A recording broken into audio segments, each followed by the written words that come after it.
friendo, Steve here. Welcome back to the channel. So SummerSlam 2022 is upon us. This should be an interesting show because it's the first big pay-per-view under Triple H and Stephanie McMahon and Nick Khan running the company without Vince McMahon. I would imagine you'd have to think that Triple H would want to make a big creative splash here, make a big statement, which could mean returns, plot twists, surprises. I kind of feel like, even though I'm going to give you my predictions at the end of this video along with the betting odds, I feel like this is going to be one of the more unpredictable pay-per-views, even though we may think, oh, X, Y, and Z might happen. Maybe a couple curveballs will come our way. There's the cash-in. That Theory has that briefcase. He's been teasing. He keeps on getting his ass handed to him.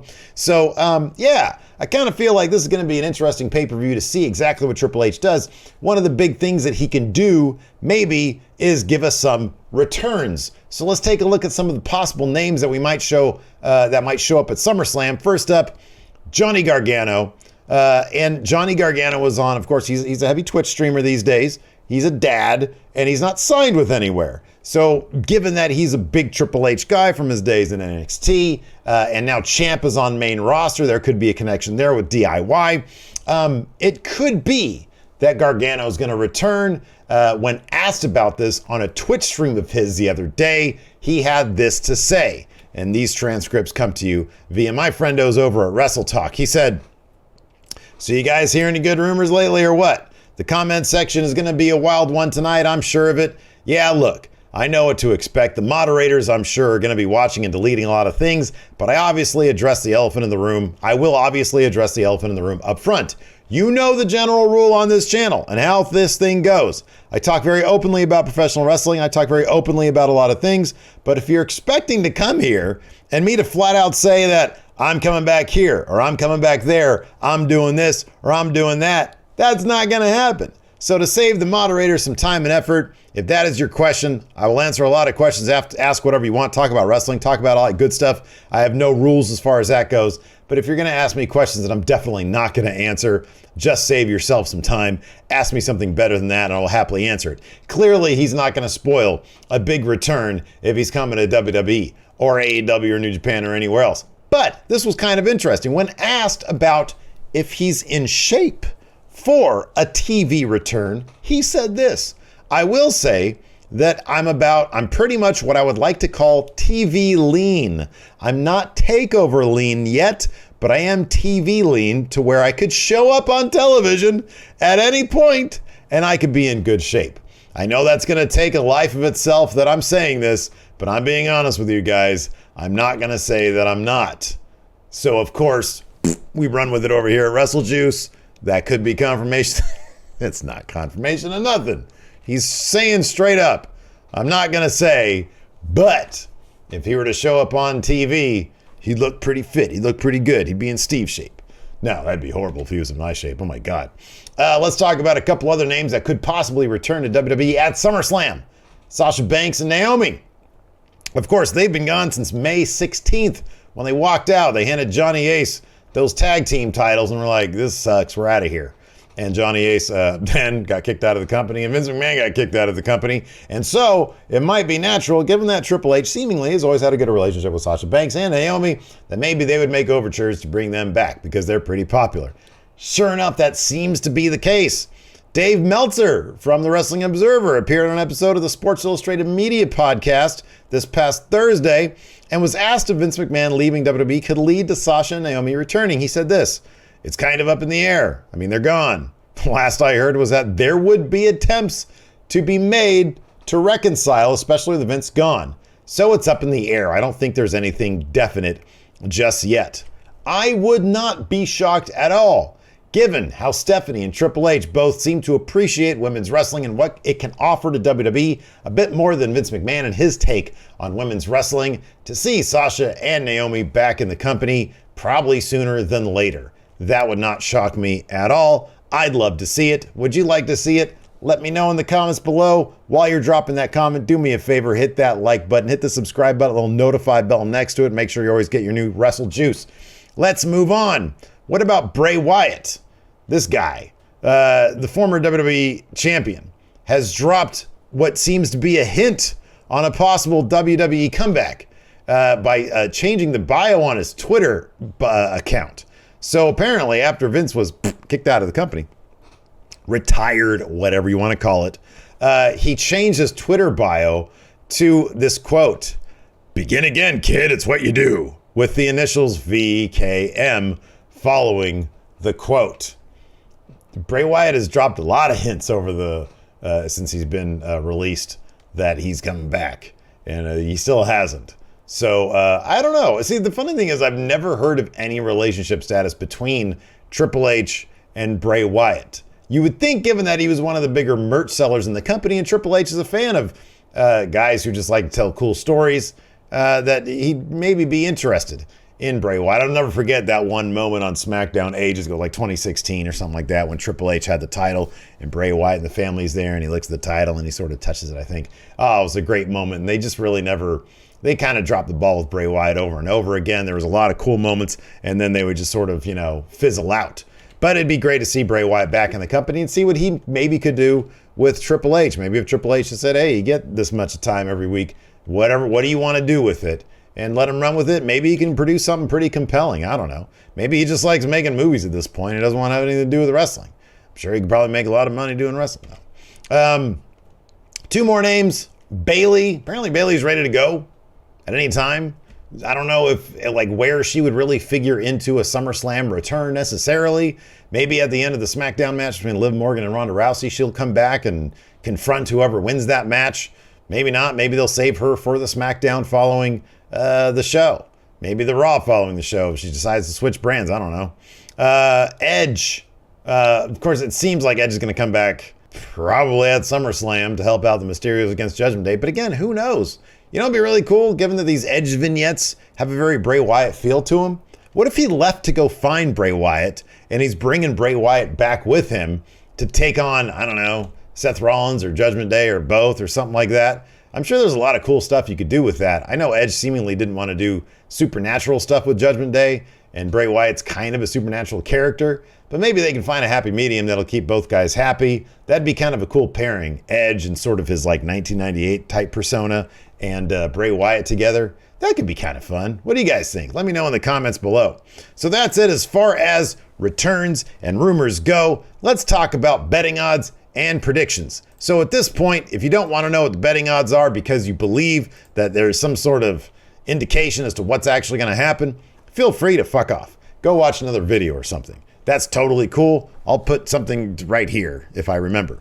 Or I think it actually goes right here.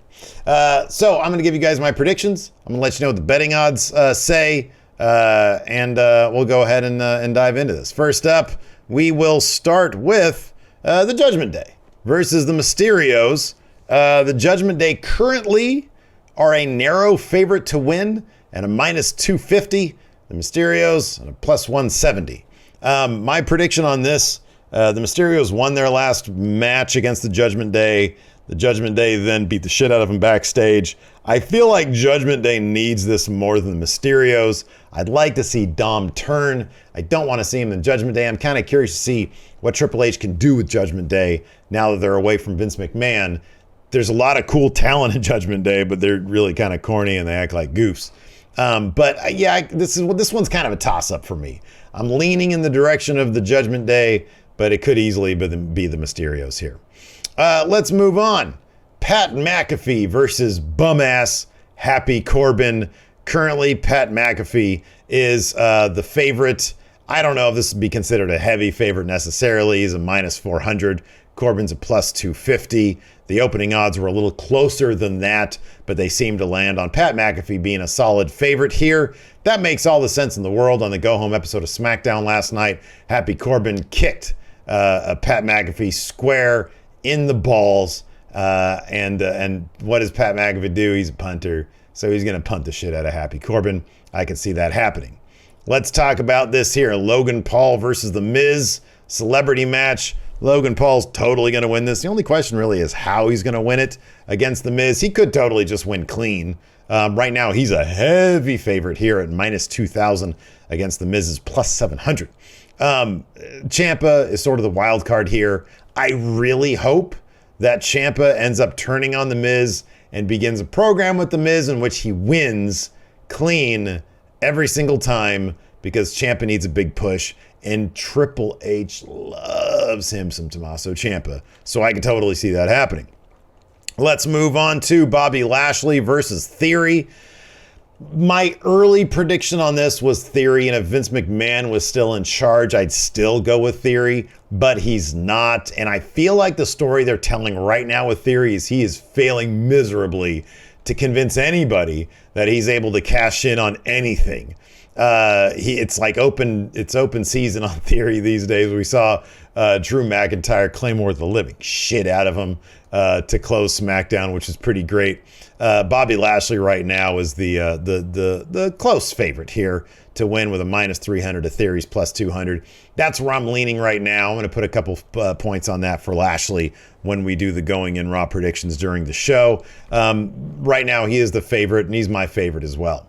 Let's move on to the WWE Unified Tag Team Championships. The Usos right now are a very close favorite against the Street Profits. The Street Profits have kind of closed the gap a little bit. The opening odds apparently had the Usos much as a bigger favorite than this at a -400, but the Street Profits kind of closed that gap a little bit.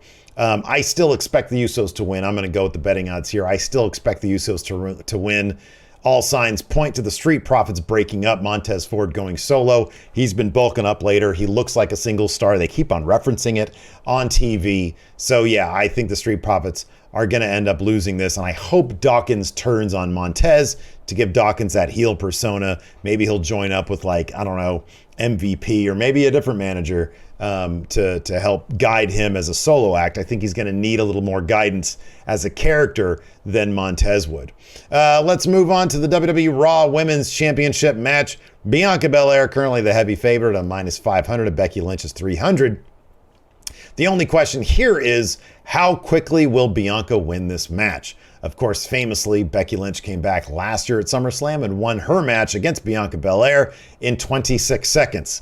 I fully expect Bianca Belair to win this in less than that amount of time. A clean win over Becky Lynch really quick like that, and then maybe later on they can have a longer rematch where they give us a full-on match that everybody wants to see, because these two honestly can put on a really killer match. Let's go to WWE SmackDown's Women's Championship. Yeah, so I'm going with Bianca Belair there. Liv Morgan versus Ronda Rousey. This is pretty close. This might be the closest match. It's same as the Usos and the Profits.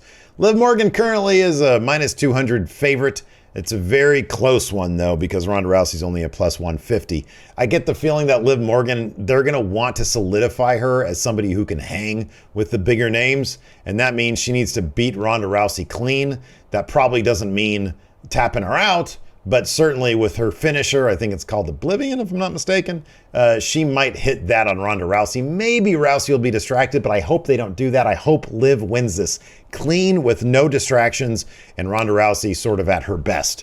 I think that's a great way to sort of show, hey, the future is Liv Morgan. Let's ride with this and see where it takes us. Ronda Rousey doesn't need the title. She's got any number of challengers that she can just get into regular stories with without the title. She doesn't need it. She's a big enough name. And finally, we have our WWE Undisputed Last Man Standing match winner. Roman Reigns currently is the heavy favorite at a -600 against Brock Lesnar, who's got a +350. The opening odds were a little bit thinner than that. Reigns was at a -200. Lesnar was at a +150. But they've sort of diverged in different directions. Roman Reigns is now the heavy favorite. And that's where I'm going with this as well. It seems like I understand there's a cash-in situation, but the way they're booking Theory, I think they're going to give him a whole story before he does actually cash in. He might attempt to cash in, but won't actually get the bell rung. He'll eat a couple F5s, a couple of spears. People will just pile on him. He'll be absolutely destroyed. And then he'll have to start learning some lessons from that. Maybe he'll crawl to Dolph Ziggler and be like, hey, man, are you serious about your offer to teach me how to be better? Because I'll take you up on that. So, yeah, I think Theory is going to be a project that Triple H is going to work on to get him to the point where people give a shit about the guy. So, yeah, in this case, Roman Reigns is going to beat Brock Lesnar. They might throw the Usos at him. Maybe Solo Sikoa will come up and chip in a little bit on that, although I don't really see that necessarily, because this is like a big, giant money match right here. I don't know if Solo Sikoa is going to be debuting during this, but hey, I guess you never know. It'd be kind of cool. So anyways, yeah, Roman Reigns, that's my pick as well. I think Brock is just coming in here because he had to.